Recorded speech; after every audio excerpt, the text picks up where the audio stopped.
I think that means it's time to start. All right, welcome everyone. My name is Rebecca Slayton, for anyone who may not know me. I'm the director of the Judith Reppy Institute for Peace and Conflict Studies and an associate professor in the Department of Science and Technology Studies. I want to start today's event with a brief land acknowledgement. Cornell University is located on the traditional homelands of the Gayakono, the Cayuga Nation. The Gayakono are members of the Haudenosaunee Confederacy, an alliance of 6 sovereign nations with a historic and contemporary presence on this land. The Confederacy precedes the establishment of Cornell University, New York State, and the United States of America. We acknowledge the painful history of Gayakono dispossession and honor the ongoing connection of Gayakono people, past and present, to these lands and waters. So I'm delighted to introduce our event for today.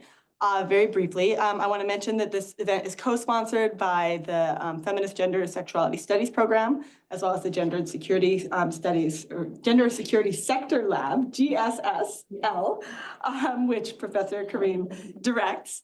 And we'll have a couple. And the government department and the Department of Government. Have I left anybody? No. Sorry, I'm gathering my getting organized still. All right. But I'm very pleased to introduce our speakers for today. So we'll have, first we'll have Dr. Sabrina Karim speak about her co-authored book, Positioning Women in Conflict Studies, How Women's Status Affects Political Violence. Dr. Sabrina Karim is an associate professor in the government department. Her research focuses on conflict and peace processes, particularly state building in the aftermath of civil war. Specifically, she studies international involvement and security assistance to post-conflict states, gender reforms in peacekeeping and domestic security sectors, and the relationship between gender and violence. And she directs the Gender and Security Sector Lab at Cornell. So after Sabrina speaks a little bit about the book, we'll have some discussion and comment from Dr. Summer Lindsey, who is an assistant professor of political science at Rutgers University.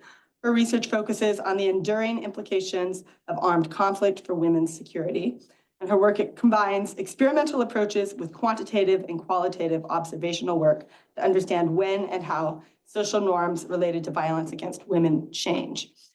So we'll have comments, and then there'll be plenty of time for discussion afterwards. I'll moderate the discussion. Thank you very much for being here. Thanks. Thanks. It seems kind of funny to have an introduction because we're part of Reppy. I see you all a long time. So, Yes. but thank you for being here and thank you for reading the chapter. Those of you that are fellows and in the class. Unfortunately, Kanisha Bond could not be here today. She, like many others, went down with some form of a flu, cold, everything that's going around. So hopefully we'll get a chance to have her come back to Cornell another time. But I wanted Summer and Kanisha to be the ones to discuss the book, just because of their expertise on the subject of gender and political violence and conflict. And they bring unique perspectives. So I'm glad that we will at least get to hear Summer's thoughts and comments about the book.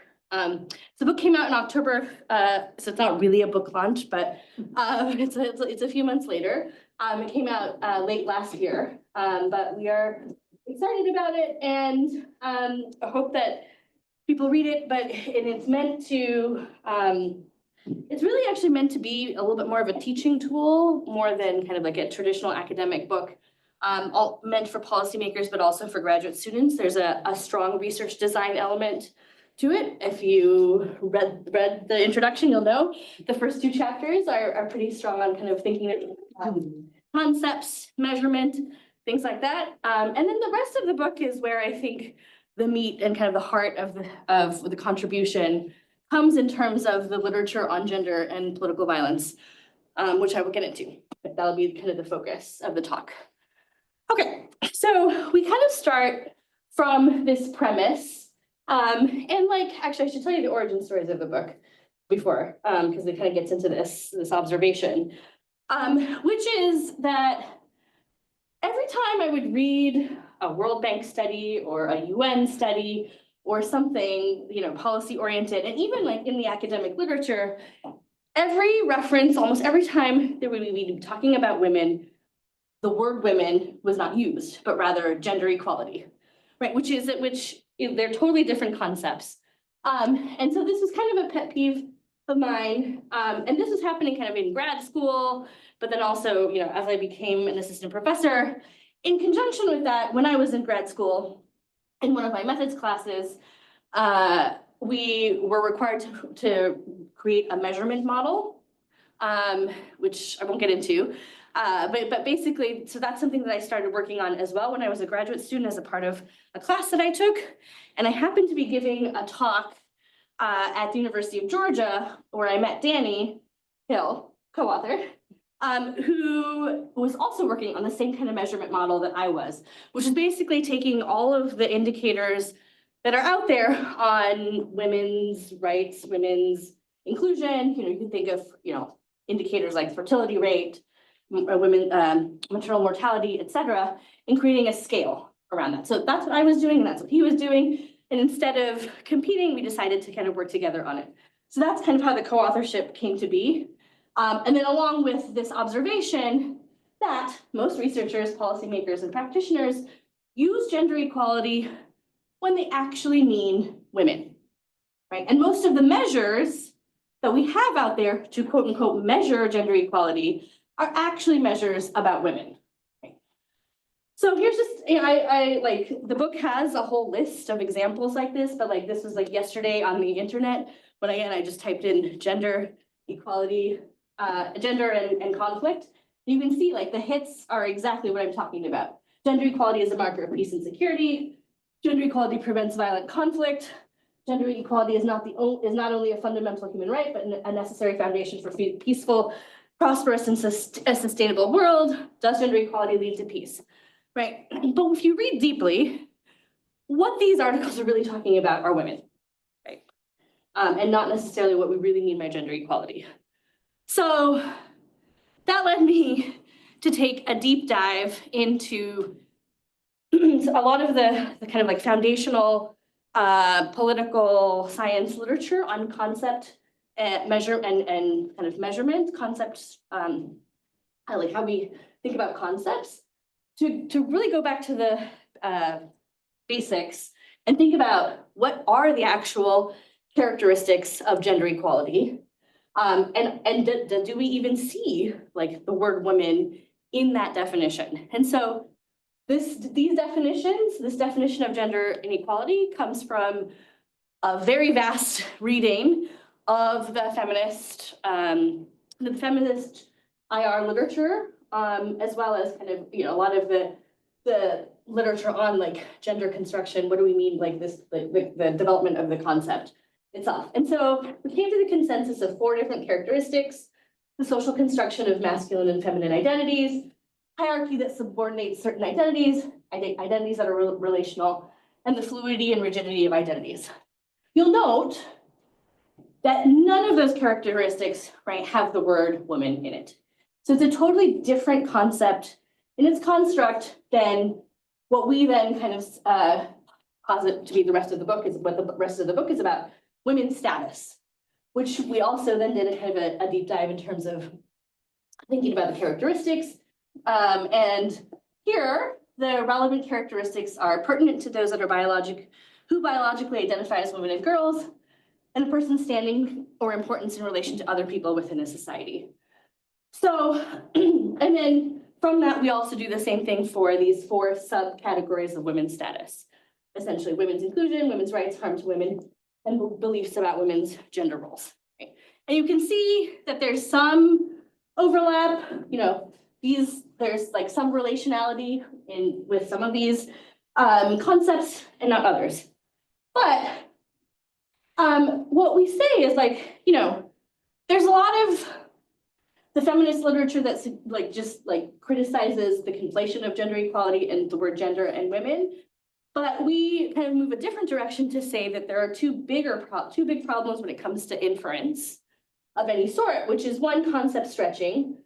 So by using gender equality as a catch-all term for anything related to women, we're you know, kind of increasing extension or applying the concept of gender equality onto cases where it doesn't apply, right? And it's an umbrella term that prevents us from understanding different facets of women's status. So, you know, if a theory is saying gender equality leads to more peace, we don't really know what the exact mechanisms are, because using the word gender equality is masking the pathways through which we might understand that relationship. In addition, there's like a measurement invalidity problem. Gender equality, for now, can't really be measured quantitatively, at least not yet. I'm happy to talk about that. Maybe Summer will talk about that a little bit.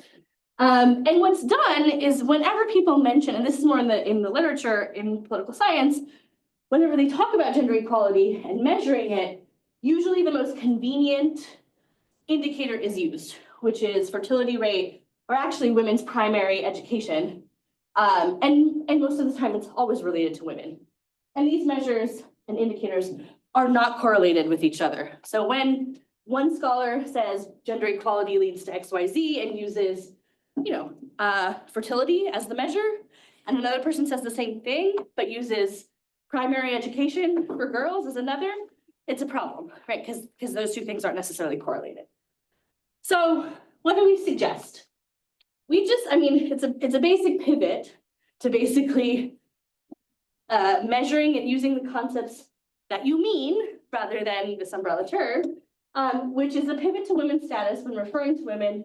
And then I'm not going to get into the measurement part of things today because it's very technical and nobody really wants to talk about that. Maybe Summer does. And instead kind of talk about the latter half of the book where we make this pivot, which then allows us to really theorize about how different pathways like women's inclusion in politics, women's rights, harm to women, and beliefs about women's gender roles actually affect peace and conflict. Okay. Oh, wow, that's weird. The confidence intervals didn't show up on the, that's very weird. Okay.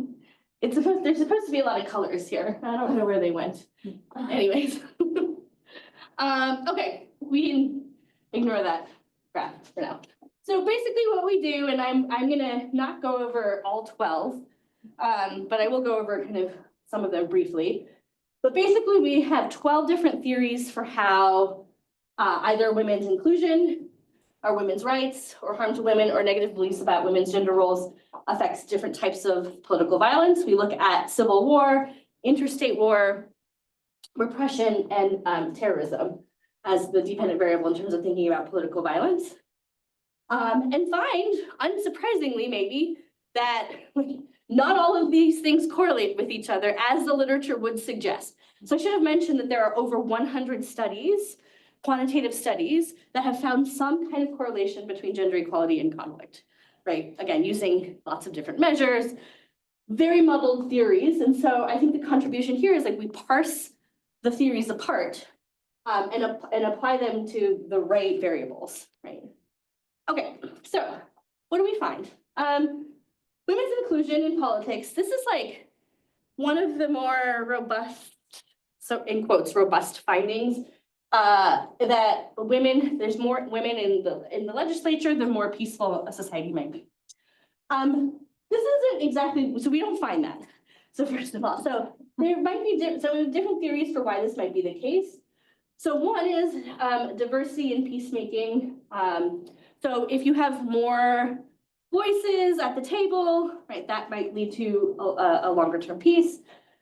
We do know, like this is pretty robust and across the world, true, that women hold more peaceful preferences on average in almost every country than men. And so maybe that translates into enacting policies that are more distributive or more peaceful or more conciliatory. And then the other kind of theory here is that your male opponent might perceive women as more credible for bargaining. Right. So these are different theories, but really we don't find much evidence for this, which I'm going to show you in a second if my figures will show up. And the reason for this is also like not a surprise to people that know the literature well, because there are a lot of impediments and just like barriers for women who are in these positions, either heads of state or a part of politics, right? So women are working within a masculine space that actually might pressure them to perform more aggressively. That's one reason, right? So even though we have women, it doesn't mean that they're behaving in quotes like women. Those women in power are not necessarily, actually, they might not be the right kind of women that hold peaceful preferences. They represent the elite, and most women heads of state are heads of state because of family connections, not actually because of being elected from a, I guess, more of a, like a democratic way, right? There's usually some kind of nepotistic arrangement that gets them into power, or name recognition through family names. So they represent their family, not necessarily women. Women working in gender unequal institutions, still have discrimination. And then some literature that suggests that actually if the opponent is a male, they might perceive female leaders as more weak, and they don't want to lose to a woman in a war, right? So it makes it more aggressive.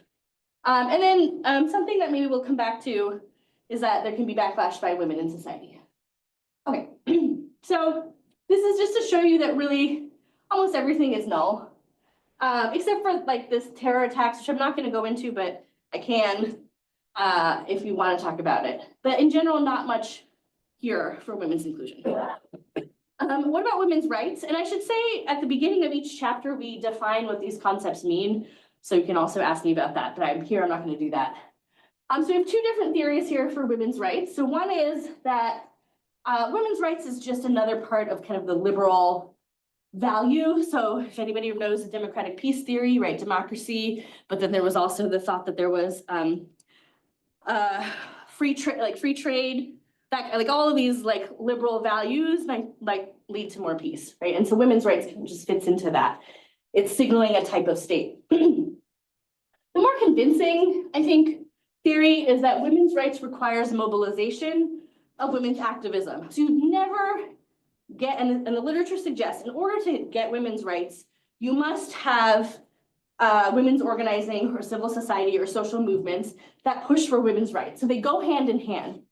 And so what happens is then you also created a system or a civil society that serve as watchdogs for state behavior. So the pushing of women's rights creates a larger civil society that then is necessary for kind of policing state behavior. They might organize other protests as there might be backsliding, etc. Okay, here we don't really find any effect except for the repression one. Mainly because maybe, as we're learning in real time, liberalism does not actually bring about peace.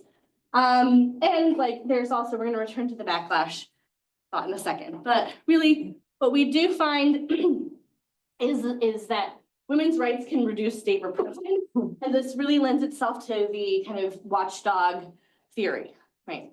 So as the state maybe becomes more repressive, the civil society that was created through women's rights serve as organizers for reducing repression. Okay, harm to women.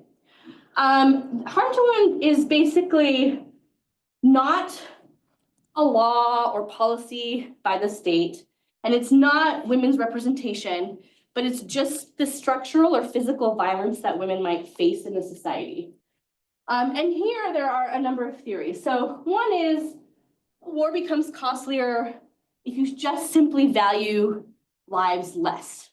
Okay, so if you're willing to treat 50% of your population very poorly, then you don't really value life that much in general, and so war is less costly. Another more micro level theory is that violence at home normalizes violence against strangers. So if you've normalized violence in the household, if you can physically punish or harm your wife or your children, then it's like very easy to do that to a stranger, right? If you can do that to somebody that you love, supposedly, then it's just easier to be a violent person in general, and this creates a more violent society. Another theory out there is not ours, but we talk about just kind of like a literature review, is bare branches, which is basically if you have harm to women, this is specifically talking about sex selective abortions, and polygamy, and so a way to get fewer women in society and like femicide is that it creates a surplus of, in quotes, unruly men who can't marry, who are frustrated, who are then easily able to be recruited. What I think is a better way to interpret this is that shortages or perceived shortages are very often co-opted by armed groups. And as we've seen here, especially now right-wing groups, to recruit. Right. So I have a separate paper with a former graduate student kind of on this topic in terms of the manosphere here in the US and in Europe about how misogyny and like these kinds of narratives are used as a recruitment tool for the right-wing groups. As an entry point into white nationalist groups, et cetera. But my favorite explanation though, and I think the one that I buy the most for this is the fact that harm to women on face value is just demobilizing. So what do I mean by that? If you have 10 children, you don't have access to healthcare, you are maybe physically abused by your partner, right? The last thing you might do is participate in a protest. Now there's some like counter argument, like papers that are kind of like counter this, but I think the larger argument here is that it's both structural violence against women and physical violence against women are just demobilizing. And we know from the literature that successful social movements are more diverse. So the more diverse a social movement is, the more successful it is. And there's now literature coming out from like Erica Chenoweth and others that really look at the gender element of that. So the more women that participate in protest and social movements, the more likely it is to be successful. And so if you've demobilized half of your population, maybe not that much, but you get the idea, then you've basically ruled out a nonviolent way to resolve a conflict, right? And so you might see more conflict. And so this is kind of like, so these are in the literature, this is kind of our original theory here. And we do find evidence for this, right? So the societies that do more harm to women are more likely to have civil war onset and interstate war disputes. Okay, lastly, beliefs about women's gender roles. So we create one of the first composite measures of beliefs about gender roles globally. So there's the World Values Survey, but we go beyond that and create a scale to measure people's beliefs about gender stereotypes, basically globally and across time. And here there's two theories. One is that, well, actually I didn't put both of them here. We'll just talk about the one then. Which is this kind of idea again that people that have misogynistic beliefs are more susceptible to be recruited into armed groups. And we know that men who hold these kinds of beliefs, people maybe, but mostly men, do self-select into more violent occupations, whether that's state, like police and militaries, which we know that or criminal organizations or armed groups. But there is like a self-sorting that happens. And here we do find some evidence that this is kind of happening potentially, that the better a society has of beliefs about gender roles, the less likely are terrorists. Okay. So what can we conclude? Basically, that most studies that look at gender equality and peace actually look at some form of women's status. This is kind of what I started out with. And this has led to kind of like a loss of knowledge in terms of the exact mechanisms or theories for how we might see these correlations. But we do know, some suggestive evidence from our book, which we pitch as a starting point. We hope people will do more rigorous and more studies related to these theories, but that women's rights and women's NGOs is correlated with less repression, harm to women is correlated with more civil war and interstate war, and having rigid beliefs about women's gender roles is correlated with more terrorism. And I just want to conclude by noting, as many of you all know, every day brings a new headline, right? But there is an unprecedented attack on gender. And I think feminist scholars have been arguing this for a long time, that it's a bit of like, when states go after gender, it's like what's the canary in the coal mine, right? That's the analogy, right? It's kind of like a warning signal because that's the first thing that usually like is attacked when we know there's going to be backsliding or kind of sliding on into repression and other kinds of things. So like it should be no surprise that that there's been an onslaught of attack on DEI, but any kind of gender related thing as a precursor to like what's about to come in terms of repression. And like there is a huge conflation by this administration on purpose, I think, in terms of conflating gender and women, because now anything that is related that has the word women is actually being erased, right? Even though it has nothing to do with the original kind of idea about gender, right? Gender ideology, but because of this conflation where I started, everybody's being very, very cautious in taking out everything related to women, even though, as we know, like it's not related to gender. And so I think we should continue this work as a form of resistance. And I hope we do, right? So I will conclude with that. Thank you.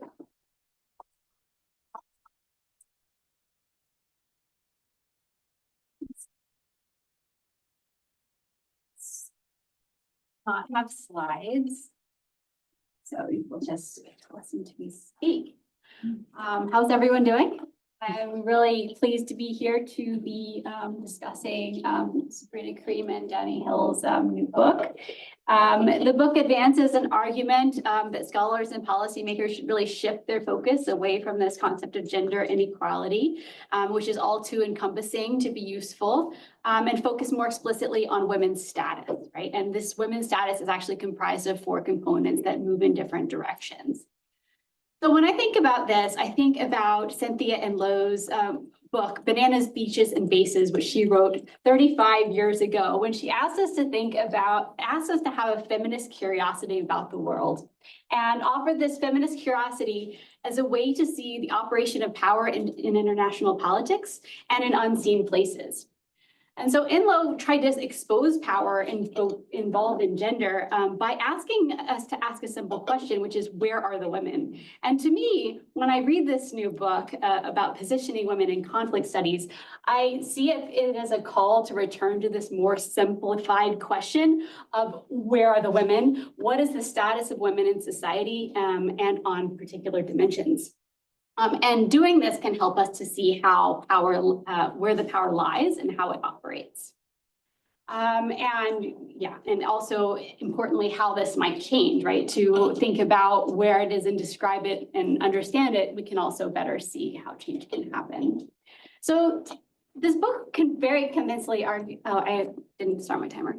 This book convincingly argues that the concept of gender inequality has become less and less useful, and it's become stretched to embrace too many things. It encompasses things from political representation to mutually reinforcing harms against women to discrimination based on people's gender identities. And so what can we take as evidence for or against the role of gender inequality if gender is everywhere and measured as everything, right? We're left without being able to learn things. But it goes much further than just critiquing this concept. This book also provides a way forward to think about women's status and thinks about women's inclusion, women's rights, harm to women, and beliefs about women's gender roles as these subcomponents. And even within that, it gets very specific, right? It's not just gender roles, it's women's gender roles when we get here, because when we think about beliefs about what men do and what women should do, those things are different, and one does not necessarily, by some conceptualizations, one changes when the other changes because they're diametrically opposed and in discussion with one another in contraposition. But by some understandings, one might change without the other, right? So this allows us to do more. So I think people are going to read this book. Scholars of gender are going to read this book and be convinced about this move away from gender inequality. I'm curious what policymakers and activists, how they'll respond to this call. Because in some ways, I feel like they use this very concept of gender stretching as part of their activism. right? And so they want to, through gender, they can bring more into the picture. And it's almost this purposeful, everything goes together sort of discussion. This happens with the UN Security Council Resolution 1325 that started out more as about women, became more and more about gender. And we're arguing always in these policy discussions about how to be more inclusive. And this can also bring back resistance that Sabrina brought in her presentation, because in the peace deal with the FARC in Colombia, right, there was part of the peace deal included a lot of language about gender that led to the rejection in a referendum by the population. So people also note that there can be a reaction to gender. So I'm curious, this is really important to do, but I'm also curious to know how policymakers will respond. The next really big contribution that I see this book making is just allowing theories to fail. That takes a lot to do. It's not easy, especially in this line of research, where different scholars have different understandings about what constitutes evidence. And critical feminist scholarship might not think about evidence in the same way that some of this book thinks about evidence. So this is not easy, and this book should be highly valued for its openness and its transparency. And we saw like all the graphs show like this is not supported, this is supported. And so it allows us to see this and to learn something. And for me, this is a huge contribution. Methodologists, well, especially in this line of work, we often find methodologists arguing, especially quantitative researchers, look, this data is as good as we can get, so thus it is a contribution. Maybe it is, but maybe we learn the wrong things. And is that actually a harm? We can think about that. But also maybe the data is, there's another group of scholars that says this data is bad, is completely flawed, I'm going to throw it all away and it means nothing. So this leads some people to embrace the quantitative analyses without questioning it, and others to just push away the numbers and leave them behind. What I really value about this book is that it offers a middle ground, right? It allows us to think about the perils of assuming precision in our numbers, but also being transparent in that we don't know that much. So we're going to learn from what we don't know through these latent variable models, right? We're going to allow for error in our measures and embrace that error and be transparent about that error. And this, for me, gives me greater belief in quantitative work rather than this other argument that it's the best we can do. So there you have it. I've made a contribution. So this is another thing that I highly value in this book. I do see one danger in latent variable modeling. That's not an issue in this book, but I think as people take it from this book and use it in other applications could become a little bit more problematic because of the way that it validates items based on agreement with one another. But what about when we're in an echo chamber and we've all drawn from the same data and we end up validating things that we already know because more people say them? This concerns me. But I see as a way forward, there's also this, in addition to latent variable modeling, there's also multiple systems estimation, right? Which you can think about, basically what this does is helps to account for different biases in different measures and how potentially could we use this? Could a methodologist take this and then think about code the direction of bias and value that alternative directions of bias across the sources? I think that's a really cool thing that researchers could do based on this book to build upon it. Yes, that's that point. Okay. Another contribution that I see, and you got a sense of this in the presentation for sure, is that this book really assembles a really wide array of empirical scholarship on women's status, which it's a huge amount of scholarship, and they're all talking about different outcome variables. They're measuring this in different ways. But in addition to this, I don't think Sabrina's presentation gave enough credit to the amount of work it is to just pull across the different outcome variable measures. Political violence isn't all that simple. And this is also a bifurcated, disparate literature, right? The repression folks don't necessarily talk to the conflict onset folks. And the interstate dispute people are very different from the conflict onset people. And then to bring in terrorism is a whole nother can of worms. These all are not spaces that are always in conversation with one another, and only recently have scholars begun to embrace state repression as part of this framework. So not only bringing the scholarship on women and gender together, but also thinking about political violence is a huge contribution. So what we get from this book then is we have 4 to 5 new measures of women's inclusion, right? And I think the political inclusion and the just general inclusion in public life within women's inclusion could be thought about as 2 distinct things, and that often is approached that way in the book.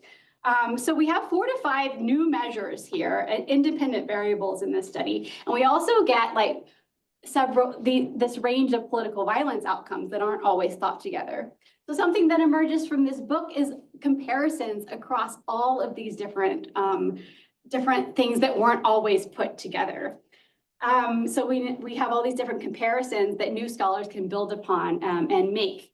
And to some extent, this is done in the book, and I'll get into that further. But I think I'm biased in my approach because I always think about the effects of conflict on multiple outcome variables, and then I think about what the theories predict for that set of outcome variables. So when I'm reading this book, I'm asking what theories suggest that women's inclusion will lead to civil war, but not interstate war or terrorism? What theories suggest that women's rights will lead to state repression, but not terrorism or civil war? Now, this is discussed too to explain some of the findings, but researchers can take this and generate deductively driven hypotheses and begin this again, right? So it provides us a way of hypothesizing new things and learning new things. In the same way, in the same vein, backlash comes up in this book here and there to explain some findings here and there, kind of like, okay, well, maybe we're seeing this because of backlash.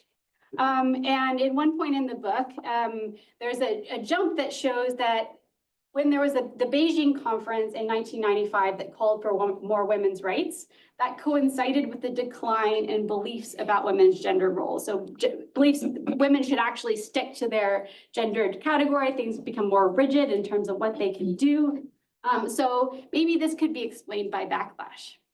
At the same time, one of the quantitative findings says, but state violence is also found to decrease with women's rights. So wouldn't we think that state violence against women would happen more if there was some forms of backlash? So something that comes out of this to unpack more, and that the measures of the independent variable here on women's status, the 4 different measures, we might be able to use this even more to learn about backlash. And I think this concept of backlash deserves discussion on par with the discussion that Karim and Hill have provided with women's political status, right? Or women's status in generally, because we tend to invoke this as scholars as a reason why we didn't find what we found. Everyone does this.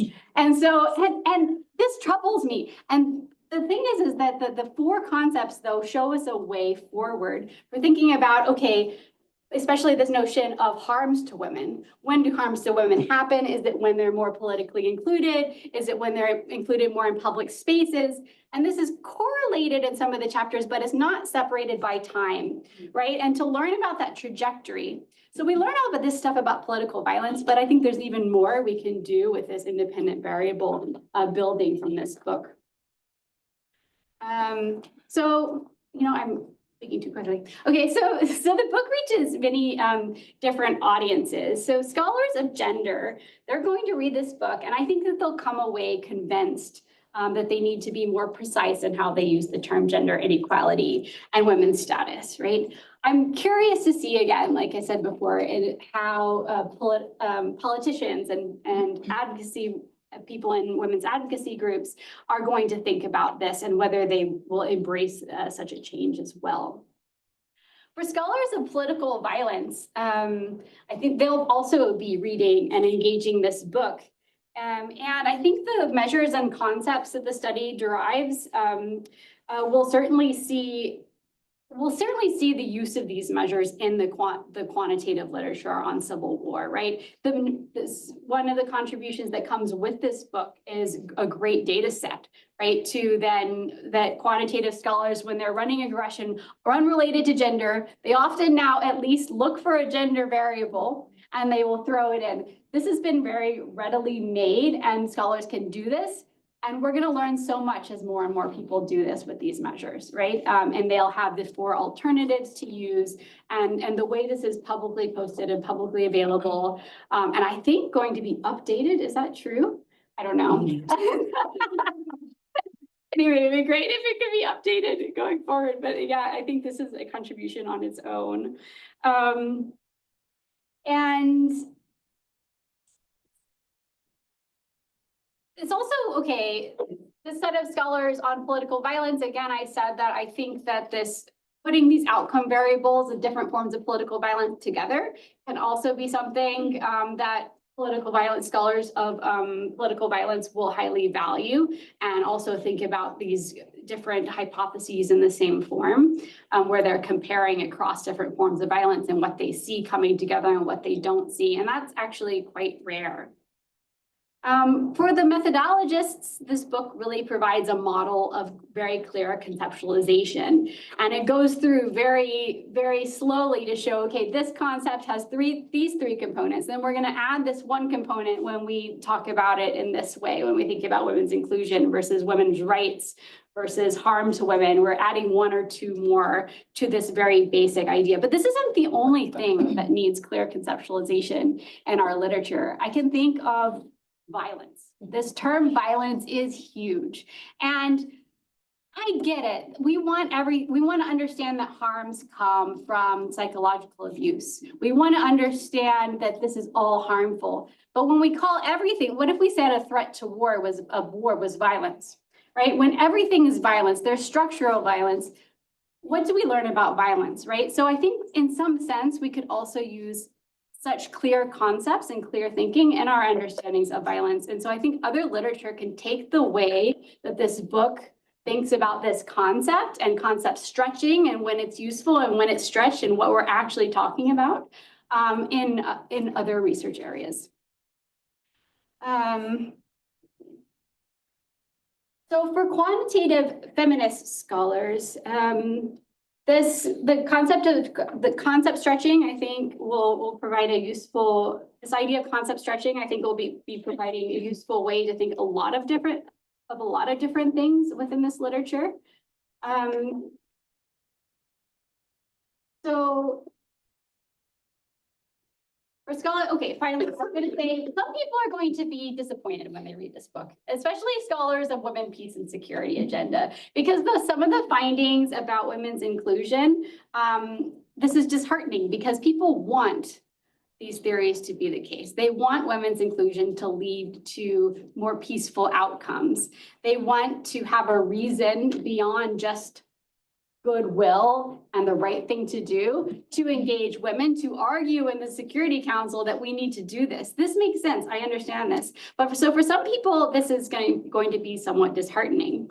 But I think the jury's not out on this, right? Because this, as it's mentioned so many times throughout this book, this is like not controlled for different periods of time. So I'm curious to learn going forward, what is the difference in measure, like between when like Mary Caprioli did her first study and included, I think she included fertility rates, right? A lot of that built off of her work. So when she used fertility rates, what time period was she thinking about? Does that still hold? Versus in the whole span of time, maybe things have changed. So Sabrina also brought up Erica Chenoweth's work, and when and that there's been a lot of protest activity, and protest movements could be highly successful if they follow these things. They can use social media. But then over time, she found that the states learned to use the social media more effectively than people. So what one line of her research all the things she said at the Peace Science Conference, she says, well, no, that doesn't apply anymore. I am now going to have to think of new things, and this is out of date. So could we think about maybe women's inclusion mattered at different points in time and for different reasons? And then we think more about the moment in time and why and when women's inclusion matters, rather than in the whole grand scheme of things. So I think that there's so much more to build on and do here. And so I will conclude my comments, and thank you so much for the opportunity to read this